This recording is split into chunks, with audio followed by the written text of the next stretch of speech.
അപ്പോൾ ഇതാണ് ഇതിനകത്ത് നമുക്ക് വെൽക്കം ലൈറ്റ് എന്ന്, അതായത് നമ്മുടെ ഡോറിനകത്താണ് നമ്മൾ ഇൻസ്റ്റാൾ ചെയ്യുന്നത്. ഡോർ ഓപ്പൺ ചെയ്യുന്ന പറഞ്ഞാൽ വണ്ടിയുടെ ലോഗോ, വണ്ടി ഏത് ബ്രാൻഡാണോ ആ ഒരു ലോഗോ നമുക്ക് വണ്ടിയുടെ ഡോറിൽ നിന്ന് താഴേക്ക് പ്രൊജക്റ്റ് ചെയ്ത് കാണിക്കുന്നതിനാണ് നമ്മൾ വെൽക്കം ലൈറ്റ് എന്ന് പറയുന്നത്. അപ്പോൾ ഞാൻ വാങ്ങിച്ചിരിക്കുന്നത് ടൊയോട്ടയുടെ വെൽക്കം ലൈറ്റാണ്. നമ്മളെ വണ്ടി അർബൻ ക്രൂസർ ആയതുകൊണ്ട് നമ്മളതിനകത്ത് ടൊയോട്ടയുടെ ലോഗോ ഉള്ള ലൈറ്റാണ് നമ്മളിവിടെ വാങ്ങിച്ചിരിക്കുന്നത്. അപ്പോൾ ഇതിൻ്റെ ഒരു പ്രത്യേകത എന്ന് പറഞ്ഞാൽ നമുക്ക് ആർക്ക് വേണമെങ്കിലും നമുക്ക് വണ്ടിയിൽ ഇൻസ്റ്റാൾ ചെയ്യാം. കാരണം ഇത് ബാറ്ററിയിലാണ് വർക്ക് ചെയ്യുന്നത്. ഇതിന് പ്രത്യേകിച്ച് പവർ ലൈനും കാര്യങ്ങളൊന്നും വലിക്കേണ്ട കാര്യമില്ല. ജസ്റ്റ് നമ്മൾ ഡോർ പാഡിലേക്ക് ഒരു ഒട്ടിച്ച് വെച്ചിട്ട് ഇതിനകത്ത് നമ്മൾ നോർമൽ ബാറ്ററി യൂസ് ചെയ്താണ് വർക്ക് ചെയ്യുന്നത്. അതായത് ഈ ടൈപ്പ് ബാറ്ററിയാണ് നമ്മളിതിനകത്ത് യൂസ് ചെയ്യുന്നത്. അപ്പോൾ ഞാൻ ഒരു 3 ബാറ്ററിന് വേണ്ടി എടുത്തിട്ടാണ് കാരണം ഇതിനകത്ത് നമുക്ക് മൊത്തം ഈ രണ്ട് പീസാണ് നമുക്കിതിനകത്ത് വരുന്നത്. ഇപ്പോൾ കണ്ടിട്ട് നമുക്ക് 2 പീസാണ് ഇതിനകത്ത് വരുന്നത്. ഒന്ന് ലെഫ്റ്റ് ഡോറും ഒന്ന് റൈറ്റ് ഡോറുമാണ് വരുന്നത്. അതായത് നമുക്ക് ഫ്രണ്ട് 2 ഡോറിന് വേണ്ടിയാണ് ഇത് വാങ്ങിക്കുന്നത്. നമുക്ക് 4 ഡോറിലേക്കും വേണമെങ്കിൽ നമ്മൾ ഇത് കണക്കത്തെ ഒരു സെറ്റും കൂടെ വാങ്ങിക്കേണ്ടി വരും. അതായത് 2 പീസിൻ്റെ ഒരു സെറ്റ് കൂടെ നമ്മൾ വാങ്ങിക്കണം. അപ്പോൾ ഞാൻ ഫ്രണ്ട് ഡോറിന് വേണ്ടി മാത്രമാണ് ഇത് വാങ്ങിച്ചിരിക്കുന്നത്. അപ്പോൾ നമുക്ക് ഈ ഒരു 2 ലൈറ്റ് വർക്ക് ചെയ്യാനായിട്ട് നമുക്ക് ഇതേ കണക്കുള്ള 6 ബാറ്ററി വേണം. അതായത് ഒരു ലൈറ്റിന് നമുക്ക് മൊത്തം 3 ബാറ്ററിയാണ് നമ്മൾ യൂസ് ചെയ്യുന്നത്. അപ്പോൾ ഞാൻ 3 എടുത്ത് ജസ്റ്റ് ഒന്ന് വർക്ക് ചെയ്യുന്നുണ്ടോ ഇല്ലയോ ഞാൻ ജസ്റ്റ് ഒന്ന് ചെക്ക് ചെയ്ത് നോക്കിയായിരുന്നു. അപ്പോൾ 3 ഇട്ടപ്പോൾ നമുക്ക് വർക്ക് ചെയ്യണം. അതുകൊണ്ടാണ് ഞാൻ ഈ ഒരു വീഡിയോ ചെയ്യുന്നത്. അപ്പോൾ നിങ്ങൾ വാങ്ങിക്കുന്നുണ്ട് അത് നമ്മൾ ജസ്റ്റ് ഇത് മേടിച്ച ഉടനെ ഇത് വർക്കിംഗ് ചെയ്യുന്നുണ്ടോ എന്ന് നോക്കുക. ഇല്ലെങ്കിൽ അപ്പോൾ തന്നെ റിട്ടേൺ ചെയ്യുക. റിട്ടേൺ ചെയ്തിട്ട് ഒരു റീപ്ലേസ്മെൻറ്റ് വാങ്ങിക്കുക. അപ്പോൾ ഞാൻ ചെക്ക് ചെയ്ത് നോക്കിയിട്ട് ചെക്ക് ചെയ്തപ്പം നമുക്കത് വർക്കിംഗ് ആണ്. ഞാൻ അപ്പം ജസ്റ്റ് എടുത്ത സ്ഥലം തന്നെ ഞാൻ ജസ്റ്റ് ഒന്ന് കാണിച്ചു തരാം. ഇതാണ് നമ്മുടെ ലൈറ്റ് എന്ന് പറയുന്നത്. ഇതേ സെയിം ലൈറ്റാണ് ഇതിനകത്തും വരുന്നത്. ഇവിടെയാണ് നമ്മൾ ബാറ്ററി ഇടുന്നത്. ഇവിടെ കണ്ട് ഇതാണ് എൻ്റെ ഒരു പ്രൊജക്ഷൻ ലെൻസ് എന്ന് പറയുന്നത്. ഇവിടെ കണ്ട് എൻ്റെ ലെൻസ് ഇതാണ്. ഇവിടെ ഒരു സെൻസർ എന്ന് എഴുതിയിട്ടുണ്ട്. ഈ സെൻസർ വെച്ചാണ് ഇത് ഡോർ ഓപ്പൺ ആകും ക്ലോസ് ചെയ്യാൻ ചെയ്യുന്നത്. ഇത് ഓട്ടോമാറ്റിക് ഓൺ ഓഫ് ആവുന്നത് ഈ ഒരു സെൻസർ വെച്ചാണ്. ഇവിടെ വേറെ സാധനം കാണാൻ പറ്റും. ഒരു ഫിലിം മാതിരി സാധനമാണ്. ഇതിനകത്ത് സൂക്ഷിച്ച് നോക്കിക്കഴിഞ്ഞാൽ നമുക്ക് കാണാൻ പറ്റും ടൊയോട്ടയുടെ ലോഗോ നമുക്കിതിനകത്ത് വരുന്നുണ്ട്. ടൊയോട്ട ലോഗോയുടെ ഇതിനകത്ത് കാണിക്കുന്നത് ഏത് ബ്രാൻഡാണോ അതിൻ്റെ ലോഗോ നമുക്കിതിനകത്ത് കാണാൻ പറ്റും. നമ്മൾ വെയിലത്തോട്ട് വെച്ച് നോക്കിക്കഴിഞ്ഞാൽ നമുക്കറിയാൻ പറ്റും.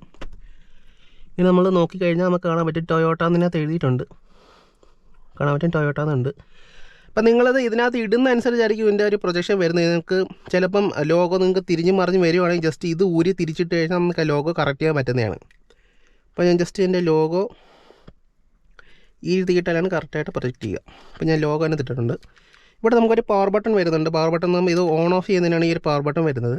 ഇവിടെയാണ് നമ്മൾ ബാറ്ററി ഇടുന്നത്. അതായത് നമുക്ക് ജസ്റ്റ് ഇങ്ങനെ എടുത്തു കഴിഞ്ഞാൽ ഇവിടെ കണ്ട് നമുക്ക് 3 ബാറ്ററിയാണ് നമുക്കിതിനകത്ത് വരുന്നത്. നോർമൽ സൈസ് ബാറ്ററി അല്ല അത്. ഈ ബാറ്ററിയുടെ AAA ബാറ്ററിയാണ് നമുക്കതിനകത്ത് വരുന്നത്. ഇതിൻ്റെ സൈസ് എന്ന് പറഞ്ഞാൽ കുറച്ച് കനം കുറഞ്ഞ ബാറ്ററി ഉണ്ട്. എൻ്റെ കറക്റ്റ് പേര് എനിക്കറിയാൻ വയ്യ. നമുക്ക് നോർമൽ യൂസ് ചെയ്യുന്ന ബാറ്ററി അല്ല, അതിലും കുറച്ചുകൂടെ കനം കുറഞ്ഞ സൈസാണ് ഇതിനകത്ത് വരുന്നത്.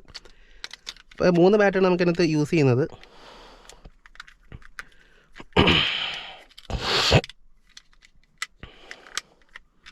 ലോക്കായിട്ടുണ്ട്. അപ്പോൾ അടുത്തിട്ട് നമുക്ക് ബാറ്ററി ഇട്ടതിന് ശേഷം നമുക്ക് ജസ്റ്റ് ഈ പവർ ബട്ടൺ പ്രസ് ചെയ്താൽ നമുക്കത് ഓൺ ആവുന്നതായിരിക്കും. ജസ്റ്റ് കാണിച്ചു തരാം. ചെയ്ത് കഴിഞ്ഞാൽ ഇവിടെ കണ്ട് നമ്മുടെ ലൈറ്റ് ഇവിടെ ഓൺ ആയിട്ടുണ്ട്. അപ്പോൾ ഞാൻ ജസ്റ്റ് ഒന്ന് കാണിച്ചു തരാം. ഇവിടെ കണ്ടിട്ട് നമുക്ക് ലോഗോ ഇവിടെ കാണുന്നുണ്ട്. അപ്പോൾ ഇത് രാത്രിയാകുമ്പോൾ കുറച്ചുകൂടെ നല്ല പ്രൊജക്ഷൻ ആയിരിക്കും കാണുന്നത്. ഇവിടെ കണ്ടിട്ട് ടൊയോട്ട എന്ന് കാണുന്നുണ്ട്.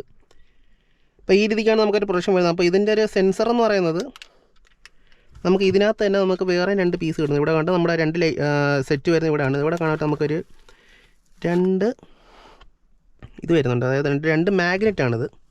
വേണ്ടത് സെപ്പറേറ്റ് ഇട്ടാൽ വരത്തില്ല. അതെന്ന് വെച്ചാൽ മാഗ്നറ്റാണ്. കണ്ടില്ലേ, മാഗ്നറ്റാണ്. അപ്പോൾ ഈ ഒരു മാഗ്നറ്റാണ് നമുക്ക് ഇതിൻ്റെ സെൻസറായിട്ട് വർക്ക് ചെയ്യുന്നത്. അപ്പം ഞാൻ ജസ്റ്റ് കാണിച്ചു തരാം. ഇവിടെയാണ് നമുക്ക് സെൻസറിൻ്റെ ഏരിയ വരുന്നത്. ഞാൻ ജസ്റ്റ് ഒന്ന് ഓൺ ചെയ്യാം. ഓൺ ചെയ്തിട്ട് ഞാൻ ജസ്റ്റ് ഇതിവിടെ വയ്ക്കുകയാണെങ്കിൽ ഈ ലൈറ്റ് ഓഫാന്ന് കാണാൻ പറ്റും. അല്ലേ, ഈ രീതിക്കാണ് ഇത് വർക്കാവുന്നത്. അപ്പോൾ ഇതിൻ്റെ പ്ലേസ്മെൻറ്റാണ് നമുക്ക് ഇതിൻ്റെ മെയിൻ ഒരു കാര്യം എന്ന് പറയുന്നത്. പ്ലേസ്മെൻറ്റ് കറക്റ്റ് നമ്മൾ ചെയ്യണം, ഇല്ലെങ്കിൽ അത് വർക്കാവത്തില്ല. അപ്പോൾ ഇതിൻ്റെ ഒരു ഇൻസ്റ്റലേഷനാണ് നമ്മൾ ചെയ്യാൻ പോകുന്നത്. പിന്നെ ഇതിൻ്റെ കൂടെ തന്നെ നമുക്ക് സ്റ്റിക്കേഴ്സ് വരുന്നുണ്ട്. ഈ 2 സ്റ്റിക്കർ വെച്ചാണ് നമ്മളത് വണ്ടിയിൽ ഒട്ടിച്ച് വയ്ക്കുന്നത്. അതായത് നമുക്ക് 2 സ്റ്റിക്കർ വരുന്നുണ്ട്. ഡബിൾ സൈഡ് സ്റ്റിക്കറാണ്. അതായത് നമുക്ക് ഈ രീതിക്ക് ഇങ്ങനെ വെച്ച് ഒട്ടിച്ചതിന് ശേഷം നമുക്ക് വണ്ടിയിലേക്ക് ഒട്ടിക്കുകയാണ് ചെയ്യുന്നത്. പിന്നെ നമ്മുടെ ഈ ഒരു സെൻസർ ഒട്ടിക്കാനായിട്ട് നമുക്ക് ഇതിൻ്റെ സെൻട്രൽ നോക്കിക്കഴിഞ്ഞാൽ നമുക്ക് ഒരു ചതുരം കാണുന്നുണ്ട്. കണ്ടില്ലേ, ഈ രീതിക്കൊരു ചതുരം പീസ് നമുക്ക് ഇതിനകത്ത് വരുന്നുണ്ട്. ഇതാണ് നമ്മുടെ സെൻസറിന് വേണ്ടിയുള്ള സ്റ്റിക്കറാണിത്. അപ്പോൾ ചിലർ വിചാരിക്കും ഇങ്ങനെ ഇരിക്കുന്നു, ചിലർ വിചാരിക്കും സെൻസറിന് സ്റ്റിക്കറില്ല. സെൻസറിന് സ്റ്റിക്കർ ഇതിനകത്ത് തന്നെയാണ് ഇരിക്കുന്നത്. ഇതിൽ നിന്ന് ഊരിയിട്ട് വേണം സെൻസർ ഒട്ടിക്കാനായിട്ട്. അപ്പോൾ നമുക്ക് അധികം സമയങ്ങളിൽ നമുക്ക് നേരെ ഇതെങ്ങനെ വണ്ടിയിൽ ഒട്ടിച്ചിട്ട് ഇതിൻ്റെ പ്രൊജക്ഷൻ കാര്യങ്ങൾ എങ്ങനെയാണെന്ന് ജസ്റ്റ് ഒന്ന് ചെക്ക് ചെയ്ത് നോക്കാം.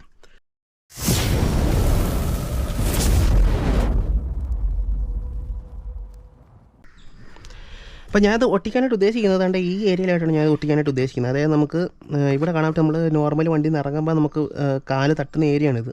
അപ്പോൾ ഇവിടെ നമ്മൾ ഓൾറെഡി എന്തായാലും നമ്മളിപ്പോൾ ഒരു വണ്ടിയിൽ സ്റ്റിക്കറിങ് ചെയ്യുന്നുണ്ട്. അപ്പോൾ സ്റ്റിക്കറിങ് സമയത്ത് നമുക്ക് ഇവിടെ ഒരു സ്റ്റിക്കർ ഞാൻ ചെയ്യുന്നുണ്ട്. ഇവിടെയും ഈ ഒരു 2 ഏരിയ ആയിട്ട് ഞാൻ സ്റ്റിക്കേഴ്സ് ചെയ്യുന്നുണ്ട്. അതായത് ഇവിടെ നമുക്ക് തട്ടി ഒരുവിധം സ്ക്രാച്ച് ആവുന്നുണ്ട്. അതുകൊണ്ട് വേണ്ടി ഞാൻ ഇവിടെ സ്റ്റിക്കേഴ്സ് ചെയ്യുന്നുണ്ട്. അപ്പോൾ ഞാൻ ഇത് ഇവിടെ കണ്ട് അതുകൊണ്ട് തന്നെ നമുക്കൊരു ഗുണമുള്ളതെന്ന് പറയുന്നത് നമ്മളിപ്പോൾ എവിടെയാണോ വണ്ടി നിറക്കുമ്പോൾ കാല് തട്ടുന്നത് അത് നമുക്ക് അറിയാൻ പറ്റുന്നുണ്ട് ഏത് സൈഡിലാണ് തട്ടുന്നതെന്ന്. അപ്പം ഈ ഏരിയയിലൊക്കെ നമ്മൾ കൊണ്ട് ഇതിൻ്റെ മാഗ്നറ്റ് ഒട്ടിച്ച് കഴിഞ്ഞാൽ നമ്മൾ ഇറങ്ങുന്ന സമയത്ത് കാല് തട്ടി അത് പോകാൻ ചാൻസ് ഉണ്ട്. അതുകൊണ്ട് തന്നെ ഞാൻ ഈ ഏരിയയിലാണ് ചെയ്തത്. ഞാൻ ഒട്ടിക്കാൻ ഉദ്ദേശിക്കുന്നത് ഇവിടെ ഈ ഒരു പീസിലാണ് ഞാനിത് ഒട്ടിക്കാനായിട്ട് ഉദ്ദേശിക്കുന്നത്. അപ്പോൾ ഇവിടെ എന്ന് പറഞ്ഞാൽ നമുക്ക് ഒരിക്കലും കയ്യോ കാലോ ഒന്നും തട്ടാത്ത ഒരു ഏരിയയാണിത്. നമുക്ക് അത്യാവശ്യം ഡോർ തുറന്ന് വെച്ച് ഇറങ്ങുമ്പോൾ തന്നെ നമുക്ക് ഇവിടെ എന്തായാലും കാല് തട്ടൂല. അങ്ങനെ ഈ ഒരു ഏരിയയിലാണ് ഇത് ഫിറ്റ് ചെയ്യാൻ പോകുന്നത്. അപ്പോൾ ഇതിൻ്റെ ഒരു പ്ലേസ്മെൻറ്റ് കുറച്ച് പാടാണ്. നമുക്ക് ജസ്റ്റ് കുറച്ച് ട്രിക്കി ആയിട്ടുള്ള ഏരിയ ആണ്. അതുകൊണ്ട് നമുക്ക് ജസ്റ്റ് 1-2 തവണ ട്രൈ ചെയ്ത് നോക്കിയാലേ നമുക്ക് ഇതിൻ്റെ ഒരു പൊസിഷൻ കറക്റ്റായിട്ട് കിട്ടത്തുള്ളൂ. അവിടെ ഞാൻ ജസ്റ്റ് ഒന്ന് വെച്ചിട്ട് ഇത് ഞാൻ വണ്ടിയിലേക്ക് വെച്ചതിന് ശേഷം ഞാൻ ഇതിൻ്റെ വർക്കിംഗ് ജസ്റ്റ് കാണിച്ചു തരാം. അപ്പോൾ ഇത് ഇൻസ്റ്റാൾ ചെയ്യുന്ന സമയത്ത് നിങ്ങൾ തന്നെ അതിൻ്റെ കറക്റ്റ് പൊസിഷൻ നോക്കിയിട്ടാണ് ഈ സെൻസറും അതിൻ്റെ 2 പീസും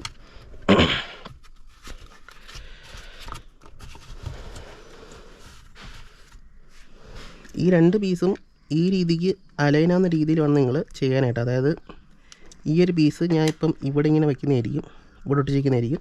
അപ്പോൾ ഇത് ഡോറിൽ നിന്ന് ഇങ്ങനെ വന്നിട്ട് ഇതിൻ്റെ കറക്റ്റ് മുകളിൽ വന്ന് സെൻസർ ഓഫാകുന്ന രീതിക്കായിരിക്കും ഞാൻ അത് സെറ്റ് ചെയ്യാൻ പോകുന്നത്. അപ്പോൾ നിങ്ങളുടെ വണ്ടിയിലുള്ള ആ ഒരു ഓരോ വണ്ടിക്കും ഡോർ പാഡും എല്ലാം വ്യത്യാസം. ഇവിടെ കണ്ടിട്ട് ഇവിടെ ഡോർ പാഡ് ഈവൻ അല്ല, കുറച്ചിങ്ങനെ ഈ ഹോൾഡർ വരുന്നുണ്ട്, ഇങ്ങനെ മുഴച്ചിരിക്കുന്നുണ്ട്. ഇവിടെയാണ് ഫ്ലാറ്റായിട്ട് വരുന്നത്. അപ്പോൾ കറക്റ്റ് ഫ്ലാറ്റായിട്ടുള്ള സർഫസിലേ നമുക്കിത് വെക്കാനും പറ്റത്തുള്ളൂ. അതുകൊണ്ട് തന്നെ നിങ്ങളുടെ വണ്ടിയുടെ ഡിസൈൻ അനുസരിച്ച് നിങ്ങൾ തന്നെ ഒരു കറക്റ്റായിട്ടുള്ള പൊസിഷൻ നോക്കിയിട്ട് ഈ രീതിക്ക് ഇത് അലൈനാകുന്ന രീതിയിൽ ജസ്റ്റ് സെറ്റ് ചെയ്ത് കൊടുക്കുക. അപ്പോൾ ഞാൻ എൻ്റെ വണ്ടിയിൽ നിന്ന് സെറ്റ് ചെയ്ത് ഞാൻ ജസ്റ്റ് ഒന്ന് ഓൺ ഓഫ് ആവുന്ന രീതിയിൽ ഞാൻ ജസ്റ്റ് ഒന്ന് കാണിച്ചു തരാം. ഇപ്പോൾ നമുക്കിവിടെ ലൈറ്റ് വർക്കിംഗ് ആണ്. അപ്പോൾ ടൊയോട്ടയുടെ ലോഗോ നമുക്കിവിടെ കാണാൻ പറ്റുന്നുണ്ട്. കറക്റ്റ് ടൊയോട്ട തന്നെയാണ് കാണിക്കുന്നത്. അപ്പോൾ നിങ്ങൾക്കിത് പൊസിഷൻ മാറി കിടക്കുകയാണെങ്കിൽ ജസ്റ്റ് ഈ സാധനം മാത്രം ജസ്റ്റ് അളക്കുക. അപ്പോൾ ജസ്റ്റ് ഇതായിരിക്കും. ഇങ്ങനെ കിടക്കുവാണെങ്കിൽ നിങ്ങൾക്ക് ചിലപ്പം വേറെ രീതിയിലായിരിക്കും ടൊയോട്ട എന്ന് കാണിക്കുന്നതുകൊണ്ട് ടൊയോട്ട തിരിഞ്ഞു പോയി. അപ്പോൾ ഇങ്ങനെയാണ് കാണിക്കുന്നത്. ജസ്റ്റ് ഈ ഒരു സാധനം മാത്രം ഊരിയിട്ട് നിങ്ങൾ തിരിച്ചിട്ടാൽ മതി. തിരിച്ചിട്ട് കഴിഞ്ഞാൽ കറക്റ്റ് ടൊയോട്ട തന്നെ കാണിക്കുന്നതായിരിക്കും. കണ്ടില്ലേ, ടൊയോട്ട തന്നെ കാണിക്കുന്നുണ്ട്. അപ്പോൾ പൊസിഷൻ മാറിയെന്ന് പറഞ്ഞ് നമുക്ക് ഇത് മൊത്തം തിരിക്കേണ്ട കാര്യമൊന്നുമില്ല. ജസ്റ്റ് ഈ സാധനം മാത്രം തിരിച്ചാൽ മതി. ഞാൻ ജസ്റ്റ് വർക്കിംഗ് ഞാൻ ജസ്റ്റ് ഒന്ന് കാണിച്ചു തരാം. അപ്പോൾ ഡോർ അടയ്ക്കാതെ പയ്യെ അടയ്ക്കാൻ ശ്രമിക്കുക. കണ്ട് നമ്മുടെ ലൈറ്റ് കത്തി നിൽപ്പുണ്ട്. അകത്തേക്ക് വരുമ്പോൾ ലൈറ്റ് ഓഫായി. ഞാൻ തുറക്കുവാണെങ്കിൽ ലൈറ്റ് അവിടെ കത്തുന്നുണ്ട്, അടയ്ക്കുമ്പോൾ ലൈറ്റ് ഓഫ് ആവുന്നുണ്ട്. അപ്പോൾ ഞാൻ ജസ്റ്റ് ഈ ഒരു ഡോറ് ജസ്റ്റ് ഒന്ന് അടച്ച് കാണിച്ചിട്ട് ഇവിടെ കണ്ട് നമുക്ക് ഡോർ ഇവിടെ വരുന്നുണ്ട്. നമ്മുടെ ലൈറ്റ് ഇവിടെ ഓഫ് ആയിട്ടുണ്ട്, ലൈറ്റ് ഓൺ ആവുന്നുണ്ട്, ഓഫ് ആവുന്നുണ്ട്, ഓൺ ആവുന്നുണ്ട്. അപ്പോൾ ഈ രീതിക്കായിരിക്കണം നിങ്ങളുടെ ഡോറിനകത്ത് ഇതിൻ്റെ ഒരു പ്ലേസ്മെൻറ്റ് ചെയ്യേണ്ടത്. അപ്പോൾ ഈ ഒരു രീതിക്ക് ചെയ്യുവാണെങ്കിൽ നിങ്ങൾക്ക് കറക്റ്റായിട്ട് ഡോറിനകത്ത് ഈ ഒരു ലൈറ്റ് ഓഫ് ആവുന്നതായിരിക്കും. അല്ലെങ്കിൽ നിങ്ങൾക്ക് കറക്റ്റായിട്ട് പ്ലേസ് ആയിട്ടില്ലെങ്കിൽ ഈ ലൈറ്റ് എപ്പോഴും കത്തി നിന്നിട്ട് ആ ഒരു ബാറ്ററിയുടെ ചാർജ് പെട്ടെന്ന് തീർന്നു പോകുന്നതായിരിക്കും. അപ്പോൾ ഇത്രയാണ് നമുക്ക് ഈ എൻ്റെ ഒരു പ്ലേസ്മെൻറ്റിനെ കുറിച്ച് പറയാനുള്ളത്. അടുത്തായിട്ട് ഞാൻ ജസ്റ്റ് ഈ ഒരു ലൈറ്റിൻ്റെ ഇപ്പോൾ ഒരു പെർഫോമൻസ്, നമുക്ക് താഴേക്ക് അടിക്കുന്ന ലൈറ്റ് എത്ര പവർഫുള്ളാണ്, അതിൻ്റെ ഒരു കറക്റ്റ് ലുക്ക് എങ്ങനെയാണെന്ന് ജസ്റ്റ് ഒന്ന് കാണിച്ചു തരാം.